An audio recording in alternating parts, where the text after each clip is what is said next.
छत्तीसगढ़ के स्वास्थ्य मंत्री टीएस सिंहदेव की अधूरी इच्छा फिर से एक बार सामने आई है। प्रदेश के मुख्यमंत्री बनने की बात पर उन्होंने रायपुर में कहा कि मुझे जो बनना था वो बन चुका हूं, अब एक हसरत बाकी है, उस पर चर्चा होती रहती है, उसके लिए प्रयास भी जारी हैं। उन्होंने कहा कि उनकी हसरत को लेकर पार्टी में भी माहौल सकारात्मक है। चुनाव के बाद आप लोग सब जानते हैं कि 4 लोगों को दिल्ली बुलाया गया।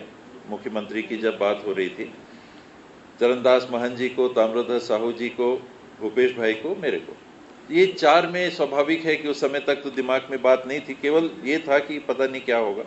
तब फिर दरवाजे पे पहुंच गए थे। ये 4 में से लगता है कि एक होंगे। और वहाँ जो चर्चा हुई, उसके बाद जो परिस्थिति बनी, उसमें मीडिया में भी ये बात चलती रही। उसका आधार जो है, मैं उसमें बहुत कुछ बोलने में अभी भी अपने आप को डिसिप्लिन मानता हूं। टीएस सिंहदेव ने मीडिया से कहा कि वो वर्तमान में कांग्रेस में हैं और भविष्य में भी इसी पार्टी में रहेंगे। कांग्रेस में माहौल पूरी तरह से सकारात्मक है। उन्होंने कहा कि प्रदेश में फिलहाल 2 ही पार्टियां हैं, किसी तीसरी पार्टी का यहाँ कोई अस्तित्व नहीं है। ऐसे में बीजेपी में जाने का कोई प्रश्न ही नहीं है। इस सवाल पर उन्होंने चुटकी भी ली और कहा कि बीजेपी वाले कभी उन्हें मुख्यमंत्री नहीं बनाएंगे। देखिए, मैं पहले भी बोल चुका हूं कि बीजेपी में मैं कभी नहीं जाऊंगा।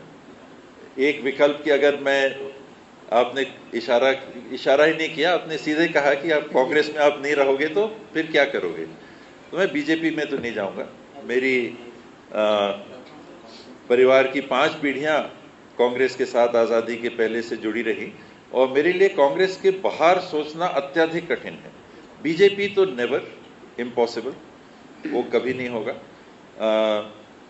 मुझे ऐसी राजनीति में नहीं रहना कि जहां वैचारिक रूप से जिस दल से मैं व्यक्तिगत नहीं, वैचारिक रूप से जिस दल से मुझे असहमति कदम कदम पे रही, वहां जाके मैं विधायक, मंत्री या जनप्रतिनिधि के रूप में काम नहीं कर सकता। मैं वहां कभी नहीं जा पाऊंगा। बता दें कि पंजाब में कांग्रेस को हराकर सरकार बनाने वाली आम आदमी पार्टी ने स्वास्थ्य मंत्री टीएस सिंहदेव से संपर्क किया था।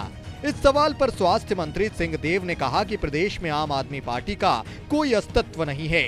आम आदमी पार्टी ने उनसे संपर्क किया था, लेकिन अरविंद केजरीवाल से उनकी कभी मुलाकात नहीं हुई।